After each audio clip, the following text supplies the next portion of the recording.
Komala Hari pictures தயாரிப்பில் ஜோஸ்னா சேதுராமன் இயக்கத்தில் நடிகர்கள் லிஜோமோல், ஹரிகிருஷ்ணன், லாஸ்லியா, ராஜீவ்காந்தி, தரணி, வைரபாலன் இவங்கெல்லாம் நடித்து வெளியான படம் தான் ஜென்டில் உமன். இந்த படத்தோட ரிவ்யூவை இந்த வீடியோவில் பார்க்கலாம். கதைக்களம் என்னென்னா, எல்ஐசி நிறுவனத்தில் பணிபுரிகிற ஹரிகிருஷ்ணன் உறவுக்கார பெண்ணான லிஜோமோலை திருமணம் செஞ்சு சென்னையில் மகிழ்ச்சியாக வாழ்ந்துட்டு வராரு. இந்நிலையில் ஒரு இன்டர்வியூ விஷயமாக லிஜோமோலோட தங்கச்சி இவர் வீட்டில் தங்குறாங்க. அந்த லிஜோமோலோட தங்கச்சிக்கிட்ட இவர் தவறாக நடக்க முயற்சி செய்கிறாரு ஹரிகிருஷ்ணன். அப்போது மனைவி லிஜோமோல் பார்த்துடுறாங்க. இதற்கிடையில் ஹரிகிருஷ்ணன் குறித்து ஃபோனில் ஒரு பொண்ணு லாஸ்லியா விசாரிப்பாங்க.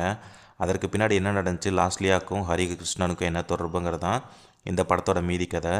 ஆண் என்ற திமிரில் கணவர் எவ்வளோ தவறு செய்தாலும் அதை பொறுத்துட்டு வாழ்ந்த மனைவியார் இப்போது புதுமை பெண்ணாக மாறி தவறு செய்தது ஆண்களாக இருந்தாலும் பரவாயில்ல, சட்டப்படி தண்டனை வாங்கி தராங்க. சில சமயம் தாமதமாக தண்டனையும் கிடச்சிருது.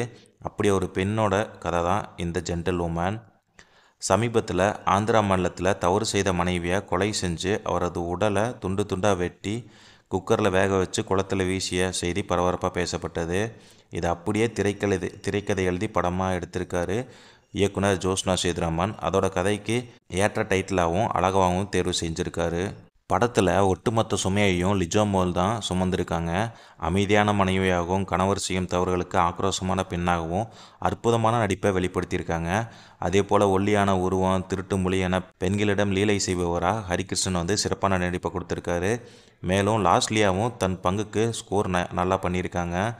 இவங்களுக்கு படத்தில் பலர் நடிச்சிருந்தாலும் இவங்க 3 பேரையும் சுற்றி தான் கதையை நகர்ந்துகிட்டே இருக்கும்.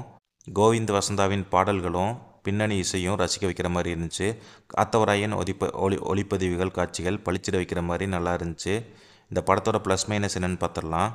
கணவனுக்கு மனைவி அடிமை இல்லைங்கிறதையும், கணவன் என்ன தவறு செஞ்சாலும் அதை பொறுத்துட்டு வாழும் சாதாரண பெண்ணாக இருக்கக்கூடாதுங்கிறத ஆணித்தனமாக சொல்லியிருந்தாலும் அதற்கு இவ்வளோ பெரிய சம்பவத்தை செய்யலாங்கிறது சினிமாவுக்கு மட்டுமே பொருந்தும்.